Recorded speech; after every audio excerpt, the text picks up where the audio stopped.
Each year, Microsoft Research hosts hundreds of influential speakers from around the world, including leading scientists, renowned experts in technology, book authors, and leading academics, and makes videos of these lectures freely available.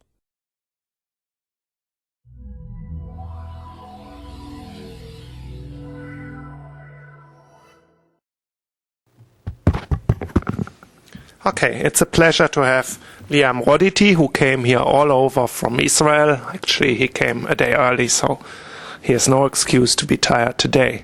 And we are happy to hear him talk about dynamic graph algorithm. He's, I think, for a while our last postdoc candidate to give a talk.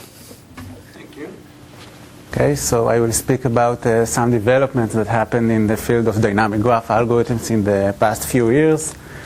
Some of them are part of my work, some part of other work, so I will give a survey of the main results, and then in the second half of the lecture I will speak about one of my results, which is seems to be a result which you can explain in the time frame that I will have here. Okay, so let's start with some sort of motivation. If we have a computer network and we like to maintain some information, which is quite natural to maintain on this network, like shortest path, minimum spanning tree, and components of the network, then it will be nice if we will be able to maintain this information dynamically, which means that if we lose this edge, then we don't really have to compute this information from scratch. We will be able to do it in some way more efficient and to compute it once again without computing it all from scratch. And then the network is keep on changing, and we like to maintain this information dynamically.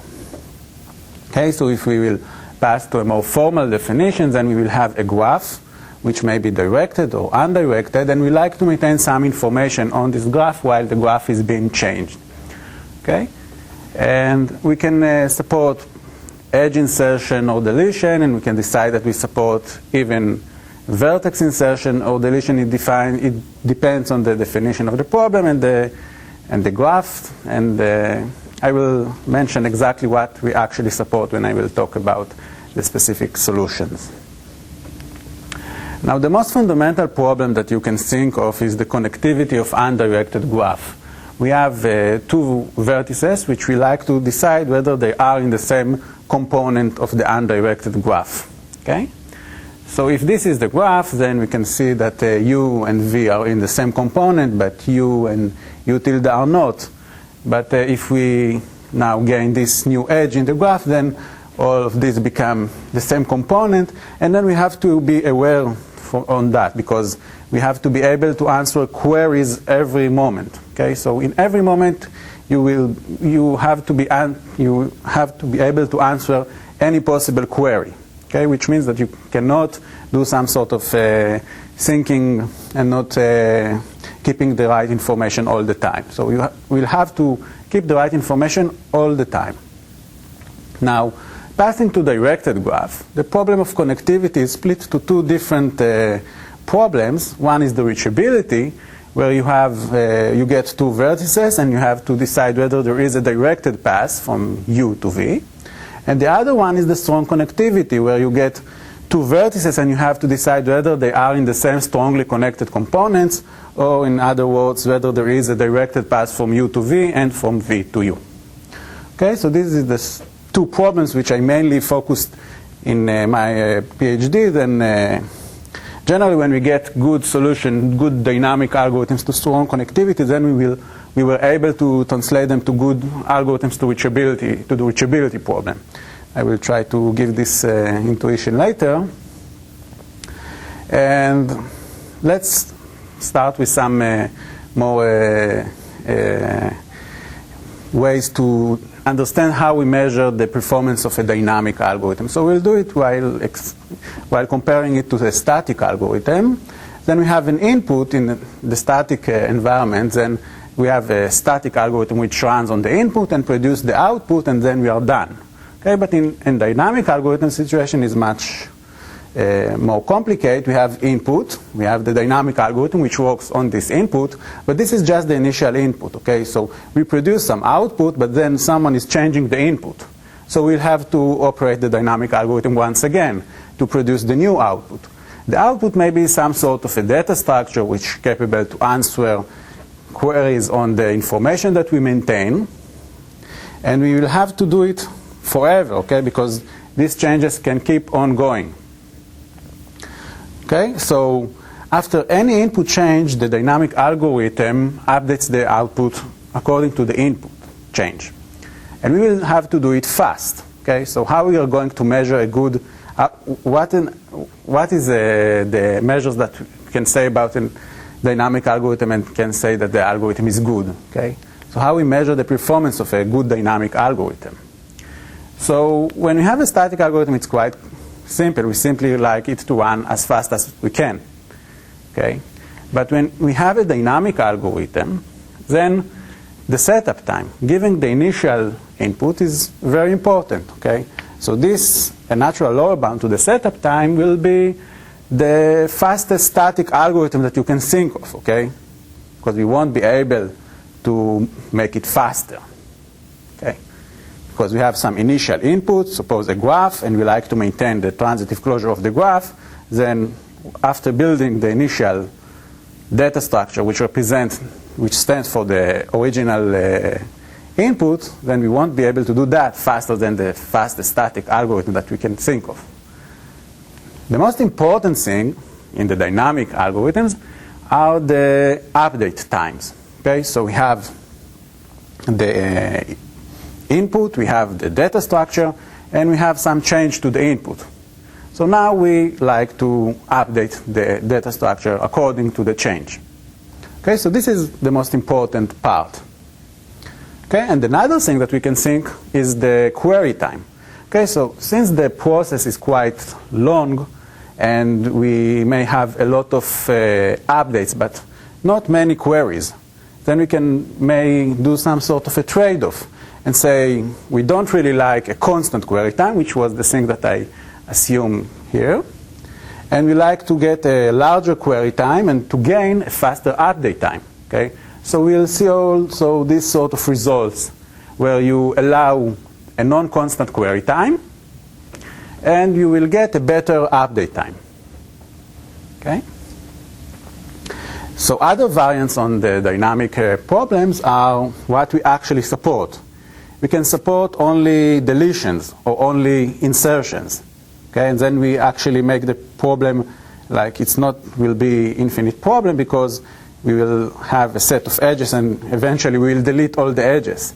Okay, and deletions are much harder than insertions in this sort of problems because the change when you do some delete operation is much more global in the area of the graph than when doing an insert. Then the change is more focused in, suppose you add an edge. Okay, so when you add an edge, then the improvement to the situation that you currently maintain is really focused in this edge that you have added. Okay, but when you delete an edge, then the way that you can fix the deletion of an edge is spread all around the graph. Okay, so dealing with the deletion is much harder than dealing with insertions. Okay, so in my talk, I will explain some decremental algorithm. Which I don't understand that. I mean, if I have two faraway vertices, yeah, and I add an edge, they may suddenly be connected because there used to be a path from one to the other. Yeah. And I don't really see the difference. I mean, if I remove or add the same edge, so if I first remove an edge and then add the same edge, it seems to me that the change in structure is exactly the same. Yeah, the thing is that I'm talking about a situation when you only support insertions or you only support deletions, not in situation when you support both of them. Okay? But I still don't understand why locally there's any difference, because if I have state A and I insertion go to B, it seems that A and B are related. The thing is that when you add an edge, okay, then the edge that you add is the edge that may improve your situation. Okay, so you know this edge, and then you can do your sort of angle, your sort of calculation, and compute whether this edge helps you. When you delete the same edge, okay, then there may be many other edges that may help you and may not help you. So you will have to be aware from on all of them. Okay. So the thing is, it's not like it's like more an intuition that decremental problems are much harder than incremental. My intuition, I guess, is also not quite right, because I would have thought the opposite, that deletion was actually easier than insertion, because with deletion, only the flows that cross the edge being deleted effectively need to be reevaluated, because it seems like all the other sort of flows on the graph are already optimal. Whereas when I add a link, all flows may need to be reevaluated to see if they should be moved on to the new. Okay, I guess you can think on that in this way, but when you add an edge, then it's true that all the vertices that actually use this edge are going to be affected. Okay, so when you delete an edge, then it might be that this edge is used by a lot of other vertices, the same number like when you add one. Okay, so it's not really matters. Okay, but the thing is not how you discover that this edge helps you or this edge actually ruin you while you remove it. The thing is how you discover how you fix up the data structure. When doing the insertion, then fixing up the data structure is quite easy because you know how to fix it. Because this edge is the edge that you insert and this edge is the edge that helps you. When you do the delete, then you know that this edge is the edge that you are going to miss, but you don't really know what other edges or what other passes are going to help you. Okay? And you will have to find all of them. Because some of them help you and some of them are not there, and so they won't help you. Oh, I can think of the data structure as storing all shortest passes. And then removing is much worse than adding, because you say, no, I have. The easy example is maybe the data structure is just maintaining the components. If you add an edge between two components, you only have to merge them. If you delete an edge, you have to figure out how to split that component. Yeah. The replacement edge which you are actually looking for is the one thing which is hard to find. Okay. So, yeah, and for the connectivity problem, it's a good example. Then making decremental algorithm for connectivity problem the result is much worse than simply doing incremental connectivity, which actually the union find. Okay. That's the best example. I should add it to my slides. Thank you.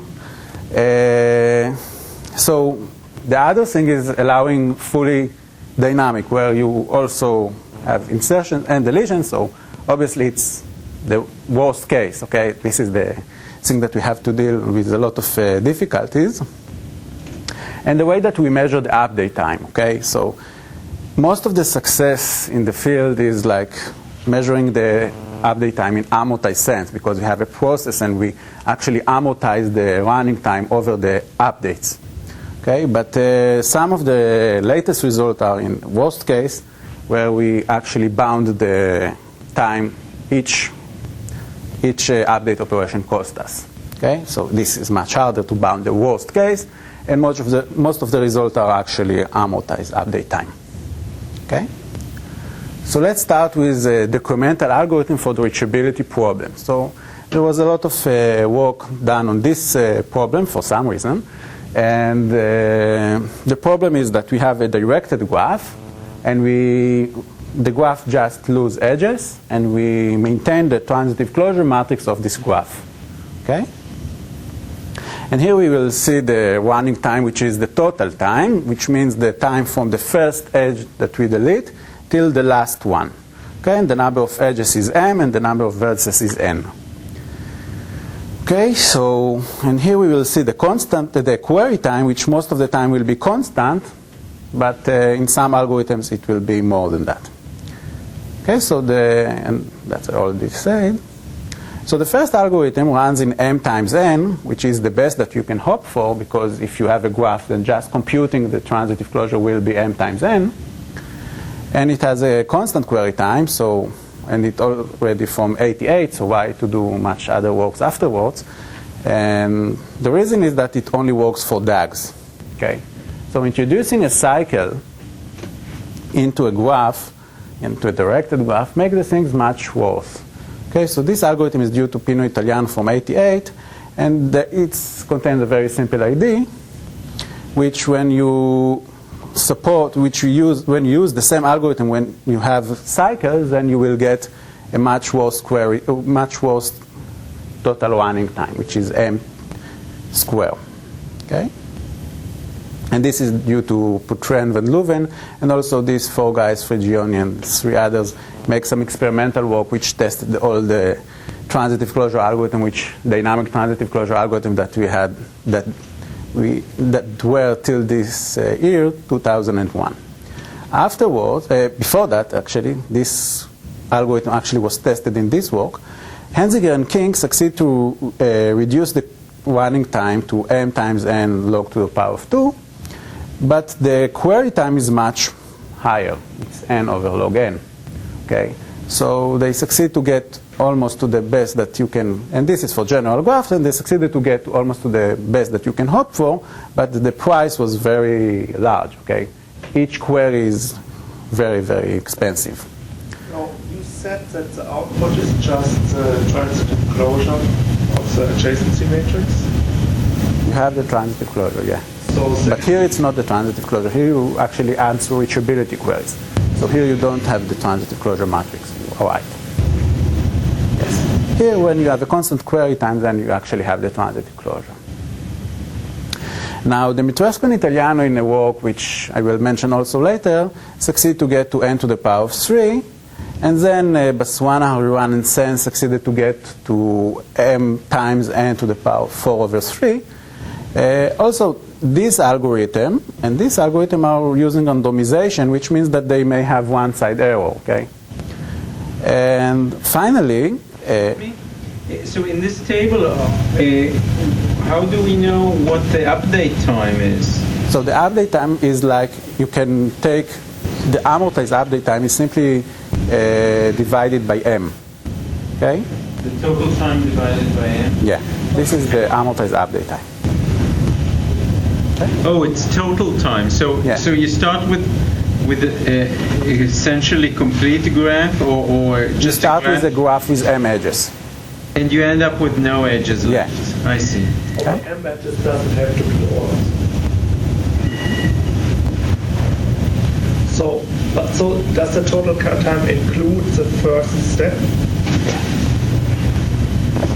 So it could be that all these items are really fast in the middle, they're just for the first time. No, they actually have to do a lot of work afterwards also. And you can prove it. It might be a nice time to subtract to not count the very first step. Yeah. But you can show that you won't be avoiding. Make a difference here if you subtract it. If I didn't take into account the first step, would the times be the same? Yeah.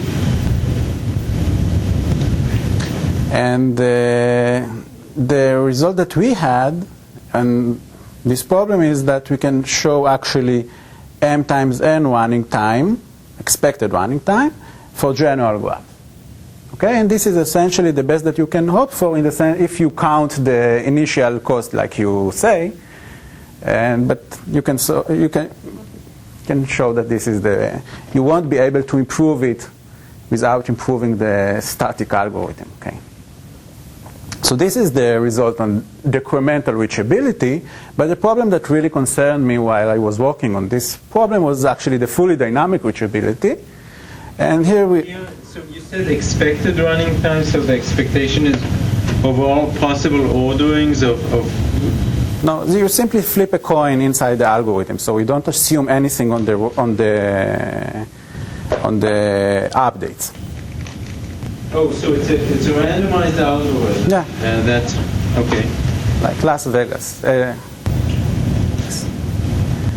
Okay, so here we measure the update time in the sense that after each single change to the graph, this will be the update time that we will have to invest in order to fix the data structure, in order to answer queries correctly. Okay, and the problem here is the same problem. We have a directed graph, and we like to maintain the reachability information, or the transitive closure. And the first algorithm here was due to King and Sagert from '99, and they actually use fast matrix multiplication. This is why we have this exponent here. Okay, and in the same year, King succeeded to improve her own algorithm and get n square log n. And then in a very complicated work, Dimitrescu and Italiano succeed to remove this logarithmic factor. Okay, but this work was very hard to understand, at least to me. I didn't succeed to understand it until today. But then I saw that it shouldn't be so hard, and I have an algorithm which does much the same in the same running time, even with more fast initialization cost, and it's much simpler. Their paper is like 50 pages, and mine is only 7. So I think it's a proof that mine is simpler. And as I said, their initialization cost is n to the power of 3, and mine is only m times n, so it's sensitive to the number of edges that we have in the graph.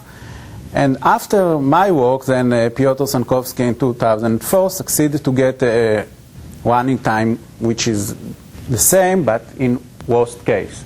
Okay? But his algorithm is randomized, and all these algorithms, mine and Dimitrescu and Italiano algorithm is deterministic algorithms. Okay? So all these algorithms, the thing which is common to them is that they insist to maintain the transitive closure matrix. Okay, so while you do that, then you always bound yourself to this bad example where you have this sort of a graph, and this edge is the edge that repeatedly inserted and deleted from the graph. Then you will have to do n square changes, order of n square edges, changes to the matrix. Okay, you can't escape from that. So the question that actually people ask is it possible to break this line of n square? Suppose we don't really like to maintain the transitive closure matrix, and we don't really like to have a constant query time. We're willing to settle for a square root of n query time or n query time. What we can say in this situation? So the first to take this approach was Henzinger and King in their original work, and from 95, and then they get this result of m times square root of n, which sometimes is better than these algorithms, but the query time was n over log n. This is a result which is based on the decremental algorithm which they had in the previous slide. Me and Uri succeed to improve this result in the sense that their result was also with one side error, but our result is deterministic and has this query time, which is much faster than their result. But I think that the most important thing was whether it is possible to do an update time which is linear in the number of edges. And the thing that we actually showed much later was that we can do that. We can have an update time which is linear in the number of edges and only has this dependency in the number of vertices, which is almost linear. And we have this huge query time, but it's still, we don't really have to do a lot of updates. We don't really have to invest a lot of time in the update. Okay, so we are only linear in the number of edges. And in some sense, you won't be able to improve both this.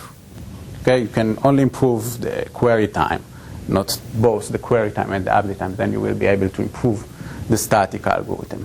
So this is actually the situation for the fully dynamic reachability problem, which was quite intensively studied in the last few years. Don't see where we can do much more here, but so let's pass to the shortest path problems, which will be the subject of the lecture from now and on. Okay. So let's start with the decremental maintenance of a BFS tree, a breadth-first tree. And this is a result which is in the base of many dynamic algorithms. And I will explain it. It's quite easy to understand and quite nice. And it's due to Even and Shulach from 81, and then Henzinger and King repeated on it in the sense of a directed graph. So we have an unweighted graph, which may be directed, and we pick a vertex, and we like to maintain a shortest path tree from this vertex. And the graph keep on losing edges. Okay, so how we can maintain this tree? Okay, so suppose we like to maintain this tree up to D levels. So this is the tree. And now this red edge is being deleted from the graph, and it happened to be an edge in the tree. So we have to fix the tree in some way. Okay, so we will look on this vertex, and we will look on all its incoming edges, and we will try to reconnect this vertex into the tree. Okay, so we'll look. This type of edge is not going to help us, okay, because it's coming from some vertex which is not connected to the tree. So we leave it, and then we look on this edge. This edge is also not going to help us in this time, because connecting this vertex to the tree will say that this vertex is now in level 4. And we don't really know whether this is the situation, because we might have some other edge which connects it in the same level. Okay? And this is actually the situation, because we find this edge which connects this vertex to the tree in the same level, and then we can be settled with the same level, and we are happy. But now our adversary deletes this edge. Now, rescanning all the edges that I just finished to scan is useless, okay, because they didn't help me in the previous time.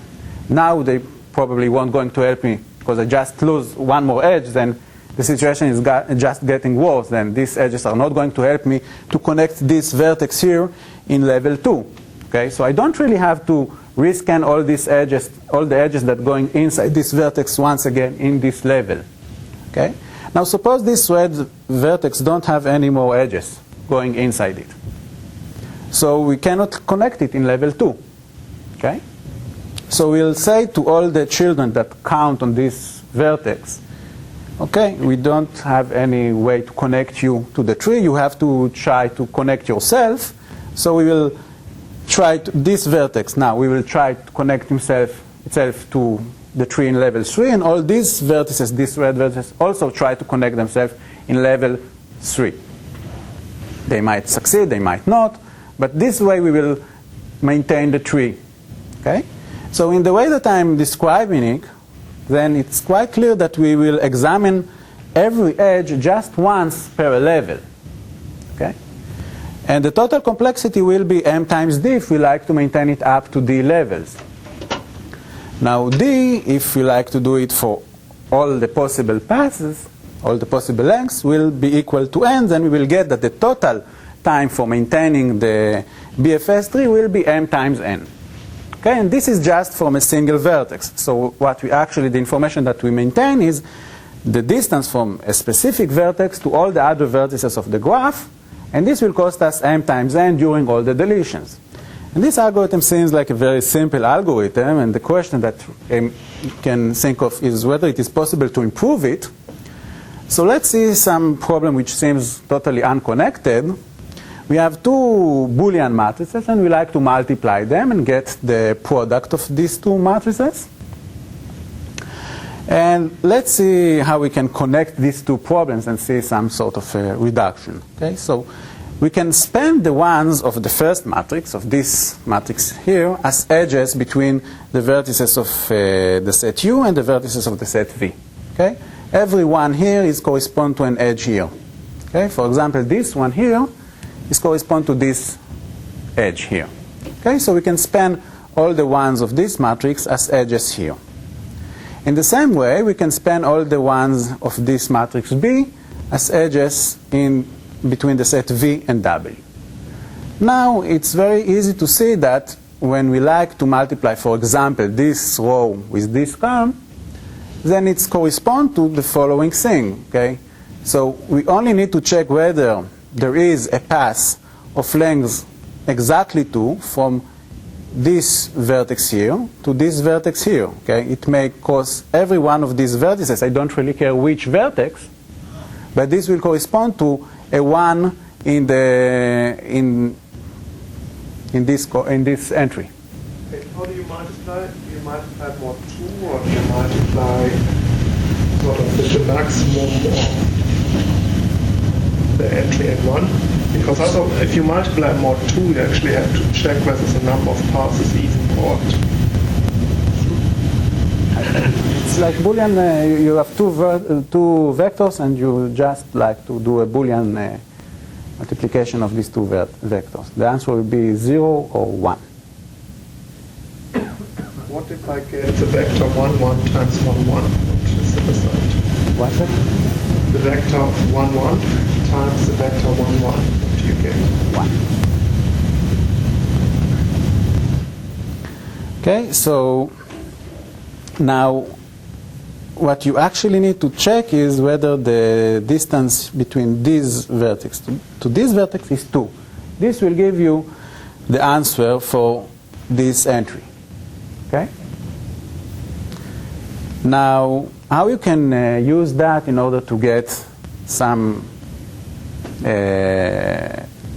hardness results to the decremental shortest path, or decremental BFS. So what we can say is that the decremental BFS, we can actually solve Boolean matrix multiplication by doing decremental BFS. And how is that? So we'll have this same graph, okay? And what we are going to do, we will add this set of vertices here, okay?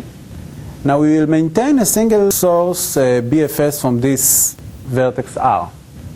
And what we are going to do is the following. This will be the output matrix, the matrix C that we actually want to obtain. And we will have to check the first thing in the following way. We will check whether the distance from R to every one of these vertices here is 3. Every time that we will get that the distance is exactly 3, we will put in the corresponding entry here 1. Because this will be a witness for a path of length 2 from this vertex here, from the vertex 1 to a vertex here. Okay? So this will actually cover all the entries which are 1 and a vertex here. Now afterwards we will delete this edge, and then we will repeat on that, asking the same question, but now we will check whether the distance from R to every vertex here is exactly 4. And this, every time we will get an answer which is yes, then it will be a witness to a path of length 2 from this vertex to the vertex corresponding here. And then we can put here the corresponding 1. And we can continue in this way. So we will have to do n edge deletions, n square queries, and we can fill this matrix. Okay? So actually by decremental BFS we can multiply 2 Boolean matrices. So we probably won't be able to do it faster than m times n. And this actually gives some intuition that this very innocent algorithm of Even and Shiluach is the best that you can hope for. Okay. So let's talk about decremental algorithms to the shortest path problem after this introduction on that. So in this graph here, you will see, again, the total time, like we had in the decremental algorithm in the previous slides. So in order to get the real update time, you will have to divide it by m. And here we will have the stretch factor. What is the stretch factor? So when you work on shortest path algorithms, then getting good result with the exact shortest path is quite hard. Okay, so you still need to get some result. Okay, so you agree to settle for an approximation of the path. So instead of getting the exact path, you can guarantee that the path that you actually maintain is 3 times the shortest one, or 1 plus epsilon the shortest one. Okay, so this is the way that we can actually improve algorithms for shortest path. This is a very common approach.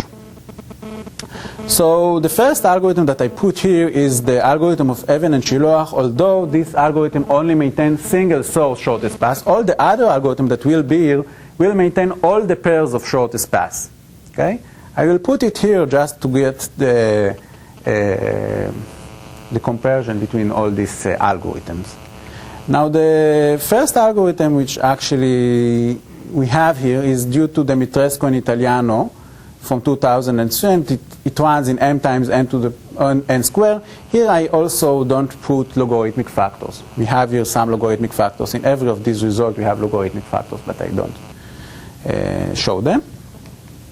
Now Baswana, Hariran, and Sen, by using randomization and by solving the problem only for unweighted, undirected graph succeed to get this result, okay, which is better than the Mitrescu-Italiano result, but they have this stretch 3, okay, so they don't really maintain the shortest path, but their passes will be 3 times the shortest path.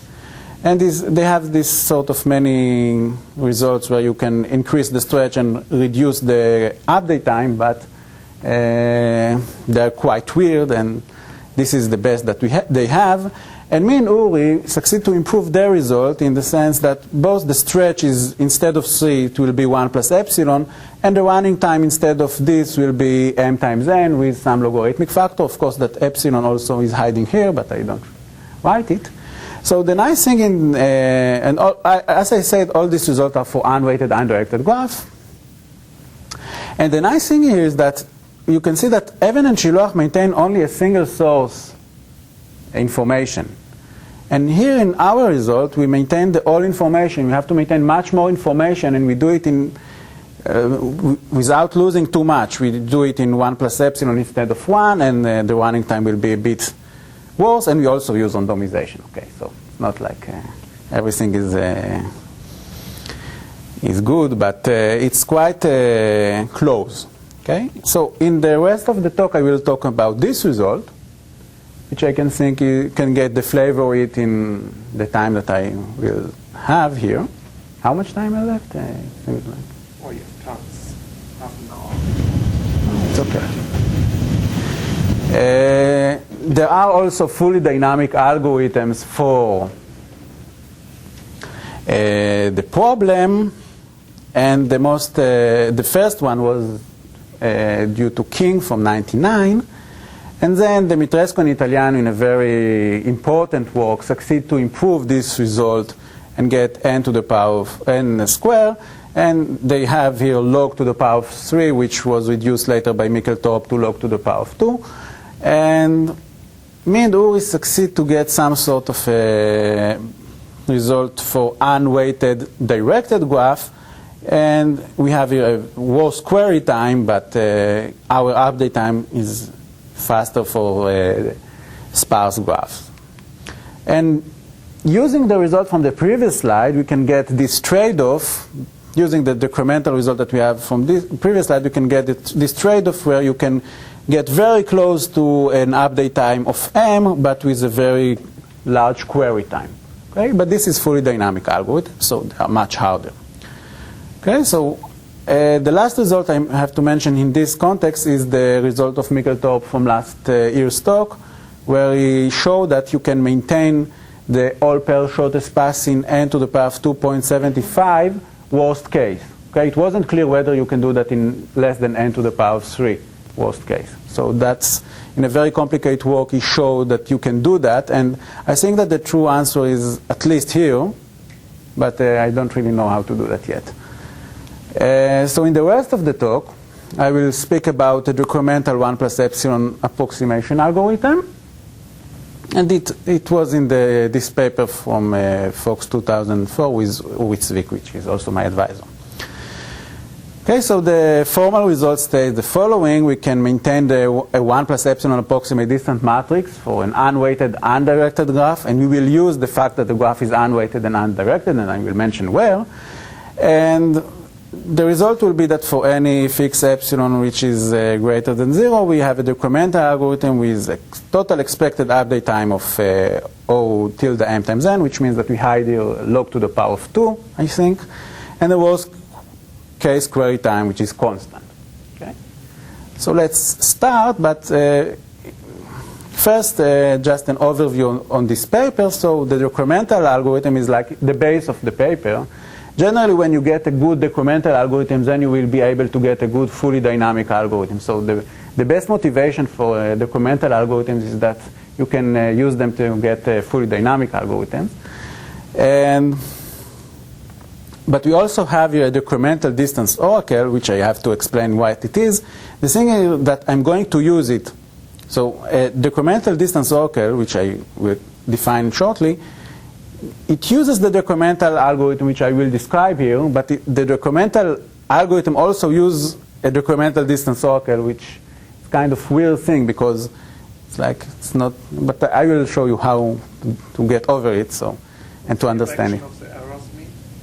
So this means that the fully dynamic algorithm uses the decremental algorithm, okay?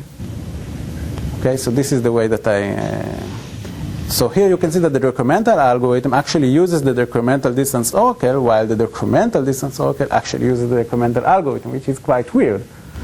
But I want to get into that, just an overview of the result. And let's say what is a decrement, what is an approximate distance oracle, which is a nice thing to know. So this is an idea of Uri Zwick and Mikkel Torp from 2001.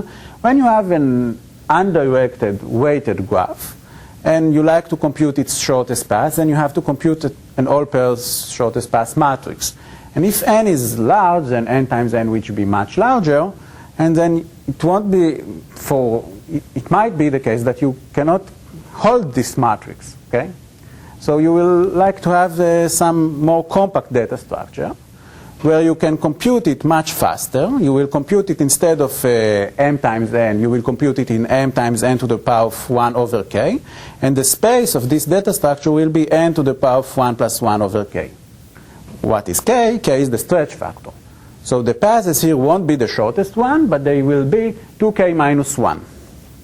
And the query time, which is quite impressive, will be still constant, okay? Like in a matrix. So, and this result actually was randomized. This is expected running time in a paper that I have with them from last year. Then we showed that we can do that deterministically, but this is not our, we don't really concern about that now. And you can also say from some that the stretch space trade-off is optimal in some sense. But what we care here is about decremental algorithms. So suppose we have their algorithm working on this graph and create this compact data structure.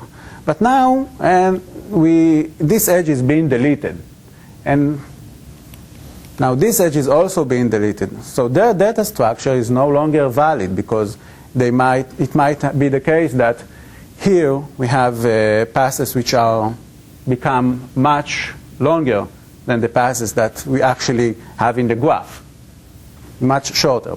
Okay, if we use this edge, for example, in this compact data structure, then this data structure is no longer valid. So we can work on it from scratch, but this is exactly the place that we can ask the question whether we can give a good dynamic algorithm. Okay. So what we show in the paper is that you can do that. You can compute, you can maintain the compact data structure up to depth d. Okay, from every two vertices, the longest path that you can maintain is d. Then the total running time will be m times n to the power of 1 over k times d. And what structure does the compact data structure have? It's quite complicated. I cannot get into it. I just want to mention it because I'm going to use it as a black box in my algorithm.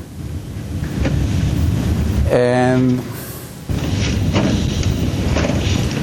now we can delete this edge and everything will be good. The thing here is that if you like actually to get it up to depth n, which is generally the thing that we like, then you don't really have to put it n and get m times n to the power of 1 plus 1 over k. You can do better. We can do it m times n. Okay, but I'm not going to get into it because it's quite complicated. I will only use this as a black box in my algorithm, in my decremental algorithm. So let's return to the decremental algorithm after this stop here. So we will use the following simple observation. If we have a set of vertices and n vertices, and we pick a set S, and we pick vertices to the set S with probability C times ln n over k, where C is some constant, then we can say that given a specific set of k vertices, the chances that we are not going to hit a vertex in this set by the set S is very low. Okay, we can say that this is 1 minus p to the power of k, and this will be bounded by this. Okay? Now we are going to use this observation, and we are not the first that used it. Okay, it was used much in many papers on shortest path, on path problems. This was used. The first to use this was Ullman and Yanakakis in '91 in some paper on parallel BFS. And what we actually say is the following: if we pick a set S with probability C ln n over D, then with high probability, every vertex U, which is in a connected component of size at least D, will have a vertex in S, which is at a distance, at the shortest path, at a distance of at most D. Okay? So if we have D to be 5, and we have this vertex as sample to the set S, then you can see that this vertex here has this vertex W here. And we will denote this as the closest vertex. We will pick the closest vertex to U in this set S, which satisfy this. And P of U will be the closest vertex to U from S. Okay? Yeah. When you say with high probability, that means as some value tends to infinity, the probability tends to 1, I suppose?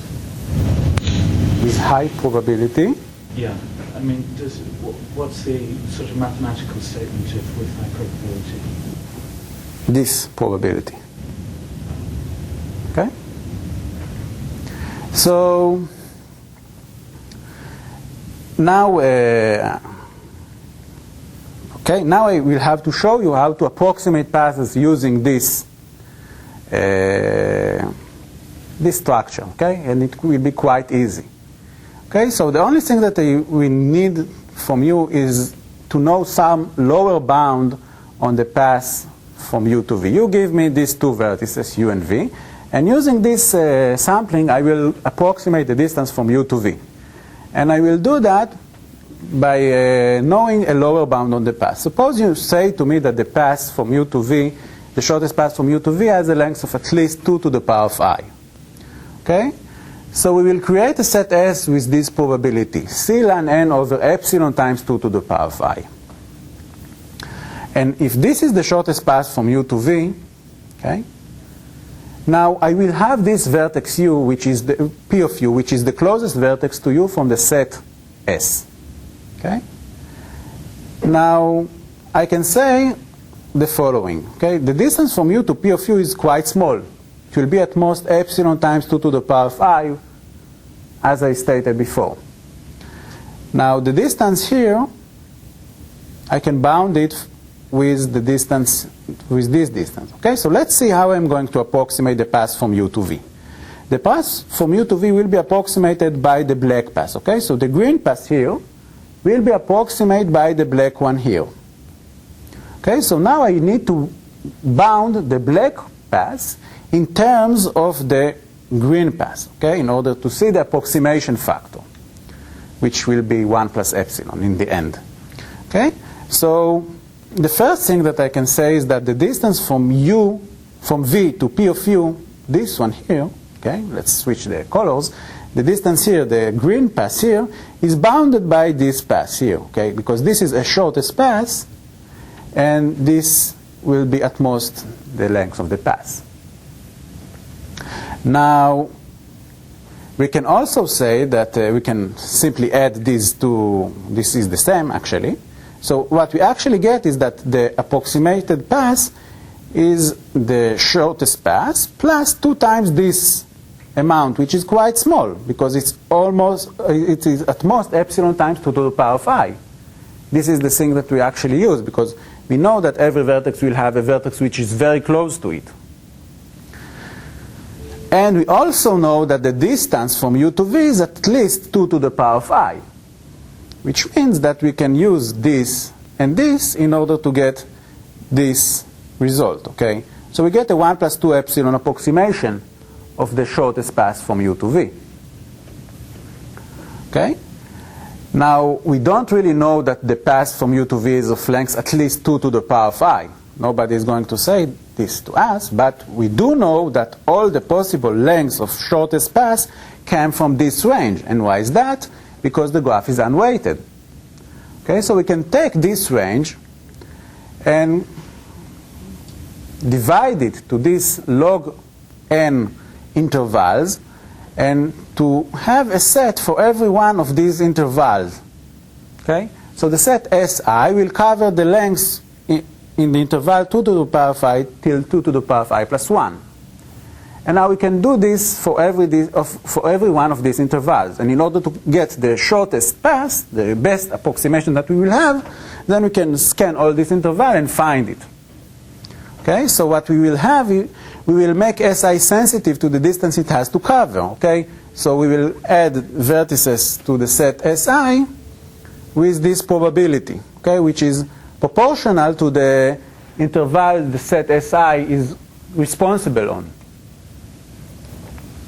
And we will also generalize the definition of the closest vertex to be the closest vertex on the set Si. Okay? So we will have this Pi of u, and then we can say that this will happen. Okay? And we can use it in the same way that we actually used it in the previous slide when we knew a lower bound on the shortest path. But the thing is that in order to answer a query, we need to find the right interval. Simply scanning all the intervals won't give us a constant query time. And I said to you that I will have a constant query time. So how am I going to get a constant query time? Suppose that this is the right interval. In some way, I have to find it. So the query cost will be, first, the immediate thing will be simply scan all the intervals. And this will give us a logarithmic cost. It can be shown that in some way we can do some sort of binary search and reduce it to log n. But the most nice thing here is that we actually can get a constant query time. And I will show you, and it's a nice trick, if we will have a constant approximation algorithm, which has a constant query time, then immediately it will imply that we will have a constant query time in order to find the 1 plus epsilon approximation. And I will explain that in a few slides later. The thing that we also have to get is Pi of u for every vertex and for every interval. And also we have to get this amount in some way. Okay?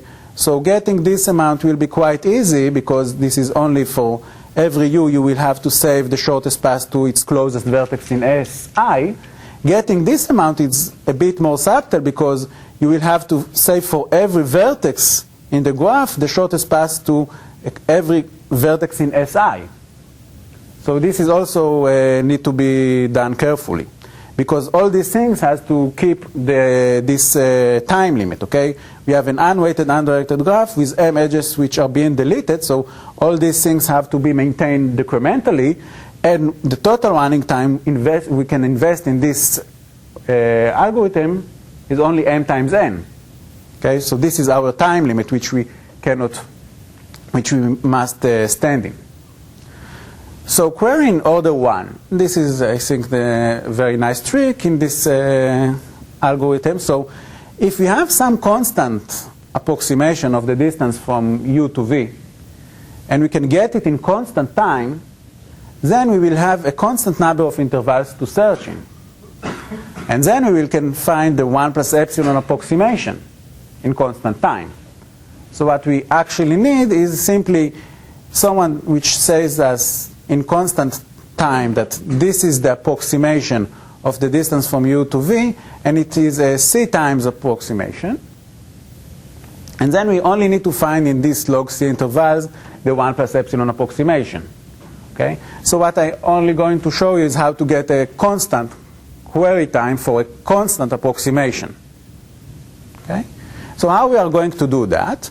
We will take this interval of values and we will divide it to long passes and short passes. We will make this split in this interval, in the interval which covers square root of n. And we will deal with the short passes using the decremental version of the distance oracle, which we will set with the parameter which gives us stretch 3 and running time of m times n. And this will be used as a black box. Then the thing that I'm going to explain is how we are going to use long passes, how we are going to get an approximation on long passes. So what we are going to do, we will use the same ideas that I'm actually trying to explain now, but on a small set of vertices. What we are going to do is the following. We will maintain a set, for the set Si, we will maintain a specific matrix of these vertices. Okay? So let's see what we can say about the set Si. Okay, so it covers this interval of square root of n distances. So its size, okay, so the size of Si is approximately square root of n, because it's sensitive to the values that of the distances it has to cover. So if we maintain a matrix M, and we will maintain an approximation for every two vertices in this set Si in this matrix, then updating this matrix will take us O tilde of n. Okay? After every edge that we will delete from the graph, we will take any two vertices which are in Si, and we will check the shortest path, the approximated shortest path between these two vertices. So for every two vertices in Si, I will be able to give you a 1 plus epsilon approximation, okay, in a very fast way, in a constant time. But I don't really care about the vertices in Si. I care on all the vertices in the graph. So how can I use that? And we still stand in our time limit, because we call that we have only M edge deletions, and every time we delete an edge, then we allow to update this matrix, because it only costs us O tilde of n. Then we will get that we still stand in this time limit. So the thing here is how we can use this matrix in order to approximate the paths from U to V, which are not necessarily in Si.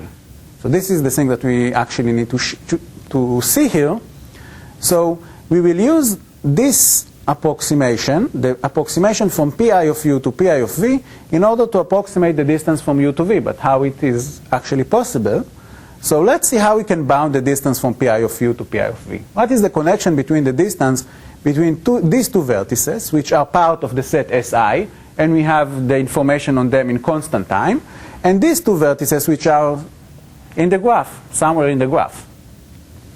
So this distance from Pi of U and Pi of V, the red one, can be bounded by this green one here. Okay? So we can say, okay, so this is actually what is written here.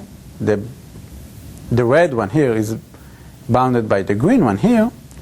And what we can say is that these two distances are not too long, because they are, by the observation, by the fact that these two vertices are part of Si, we can say that they are actually at most in the distance epsilon times n square root of n. Okay?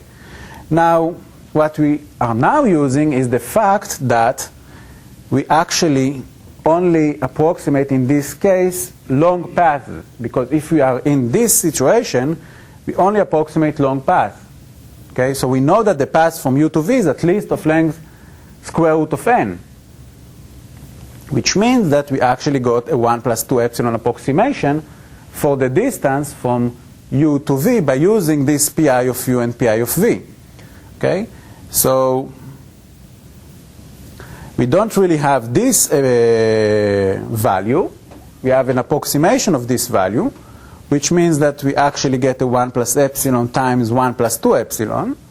But this is okay, because it's all epsilon, and we actually need some constant approximation. We don't really need a 1 plus epsilon approximation in order to get the real approximation. Okay, so this covers us this part. In order to cover this part, then we will use as a black box this result where we set D to be square root of n and K to be 2, and then if you put it here, the values, you can get the total time and the query time and everything like we actually need. And then we cover with this part. Okay? So the only thing that we are left to say is how to maintain this information dynamically. Okay? Because what we actually said is why it's work and why it will be constant query time. It's not really clear that we can actually do it in m times n, all these trees that we actually have to maintain. But this is quite straightforward, not trivial, but it's not really the hard thing here. So in order to find Pi of U, it's quite simple. If this is the graph, then we simply, and this is the vertices sampled to the set S, Si, so we will add a special vertex Si, and we will maintain a shortest path tree rooted on this vertex. Then the subtree here, all the vertices in the subtree of this vertex is their closest vertex in SI. And we can maintain this information dynamically. We have log n sets, and we have this Si for every set, and we will maintain it dynamically using Even and Shiluach. And as I showed you in the beginning, then it will cost us m times n. And we have log n sets, then we will have a cost of m times n log n. So this is quite straightforward. The other thing is how to find this value, which is more subtle, but not too much, okay? So just notice that the distance from V to Pi of u, which we need to maintain, is not too long also. And why is that? We know that we have this distance from u to V, which is in this interval, okay? And we know that this is not too long also. So the distance from every vertex V to any vertex in the set Si is at most, is bounded by this, okay? And it will be at most this amount, epsilon times 2 to the power 5 plus 2 to the power 5 plus 1, okay? And this is the reason, because we actually cover a specific interval of distances, okay? So we cannot have this vertex V too far away from every vertex in the set Si. So this actually gives us the following opportunity in order to maintain it. For every center in the set Si, for every vertex which we have in the set Si, we will maintain a decremental BFS up to depth 2 to the power of I plus 2. And this will cover all the possible information that we actually may need. Okay? And why it's good? Because if you remember, the algorithm of Even and Shiluach is sensitive to the level which it has to maintain. Its running time is not m times n, it's m times d. Okay, where d is the deepest level that we maintain.